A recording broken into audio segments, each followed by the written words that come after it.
haven't shown that yet on my channel, but I want to just show you how to trade in a low volatility state, especially when it's in a grind up mode. Lately, when ES is bullish or just grinding up, it doesn't really sell much at all unless tariff related news comes in the market for a sell off. So when that happens, you're really scarce for setups. We set up levels around 4 to 6 as usual, and overnight we were hoping for flagging and dip in recoveries of this level 808, ideally below 815. If it was above, it would have been a little much more difficult. You would have probably wanted a sell down to 808 and then a reclaim or a recovery of 815. But ideal setup was a dip in recovery of 808, and the even more ideal setup would have been a failed breakdown of this low from Monday at 2 o'clock ish.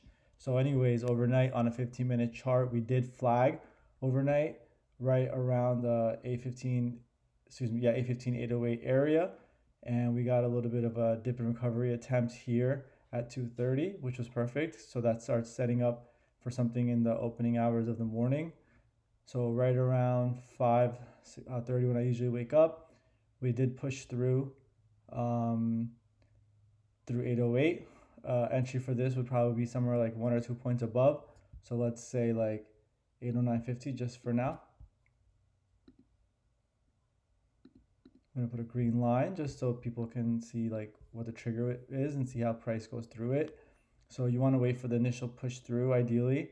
There's two different ways you can play this. If it pushes through and it keeps going, you want to wait for it to come back down a little bit, hopefully, and catch it up here, maybe 2-3 points above the trigger.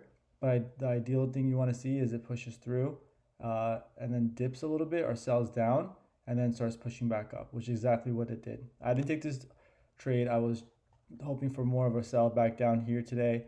We didn't get it, but you would probably go long either around 6 o'clock when it comes back if you have high confidence at 5:30, 5:45-ish, but ideally you want to wait around 6 o'clock to 6:15, see the push through, the dip, and then the push back up. Also kind of like a mini failed breakdown of this low, which is 10 points, and then this low, which is about 10 points as well. So it's like you could call them a cluster.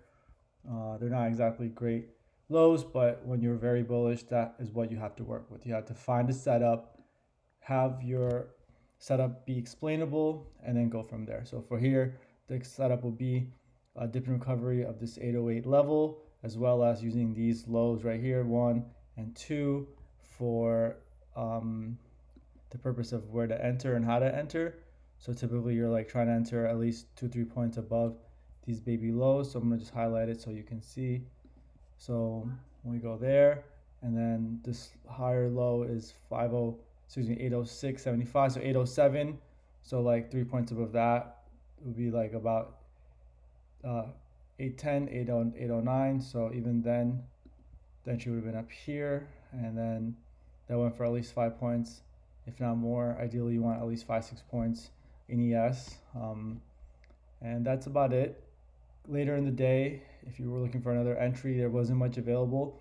What you could look for was a dip in recovery of this 815 level, since that's where we broke out from, and that is what occurred. You'd wait for the price to dip below and then come back up and hold potentially. So I think if I look at a 5-minute for educational purposes, you can see we came down, tested it once, and kind of set up a mini failed breakdown on the 5-minute chart. But realistically, what you'd be looking at is a 15-minute chart, and you would have noticed that price came, dipped down, and bounced, dipped down again, and then started reclaiming. So maybe you go above 2-3 points above 815 and go along somewhere here.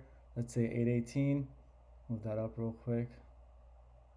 And that would have been a 6-point trade right there as well, with more obviously. But we focus on the chunk of the trade. Anything extra is just a reward.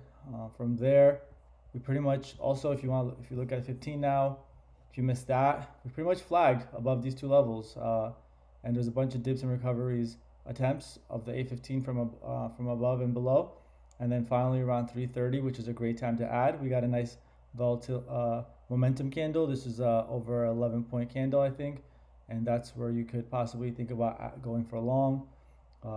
End of the day in ES is a great time to add if you're not at the top of the day high of the day, and then you see some type of structure here. I can see a clear flagging, how we're kind of just consolidating sideways. If I drew something, you could probably like make something out here, something like this. Doesn't have to be exact, but just kind of give you an idea of what we're looking for. Yeah, like a little bit of breakout above doesn't mean that it wasn't contained. It just means that, you know, price tried a little bit, but generally speaking, you're consolidating into space and then you're looking for a breakout. So even this entry right here was an 8-point candle. Not great momentum, but that would give you the eye to look for. Like, hey, I want to see some consolidation over the level and then a breakout. So I'm going to update the levels here. As you can see, we're breaking out now.